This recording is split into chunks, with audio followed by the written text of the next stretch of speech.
اے پیغمبر منافقوں یعنی دو رخے لوگوں کو بشارت سنا دو کہ ان کے لیے دکھ دینے والا عذاب تیار ہے۔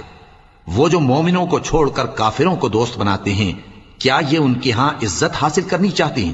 سو عزت تو سب اللہ ہی کی ہے۔ اور اللہ نے تم مومنوں پر اپنی کتاب میں یہ حکم نازل فرمایا ہے کہ جب تم کہیں سنو کہ اللہ کی آیتوں سے انکار ہو رہا ہے اور ان کی ہنسی اڑائی جا رہی ہے، تو جب تک وہ لوگ اور باتیں نہ کرنے لگیں ان کے پاس مت بیٹھو، ورنہ تم بھی انہی جیسے شمار ہوگے۔ کچھ شک نہیں کہ اللہ منافقوں اور کافروں سب کو دوزخ میں اکٹھا کرنے والا ہے جو تم کو دیکھتے رہتے ہیں۔ پھر اگر اللہ کی طرف سے تم کو فتح ملے تو کہتے ہیں کیا ہم تمہارے ساتھ نہ تھے، اور اگر کافروں کو فتح نصیب ہو تو ان سے کہتے ہیں کہ کیا ہم تم پر غالب نہیں تھے اور تم کو مسلمانوں کے ہاتھ سے بچایا نہیں۔ اب اللہ تم سب میں قیامت کے دن فیصلہ کر دے گا، اور اللہ کافروں کو مومنوں پر ہرگز غلبہ نہیں دے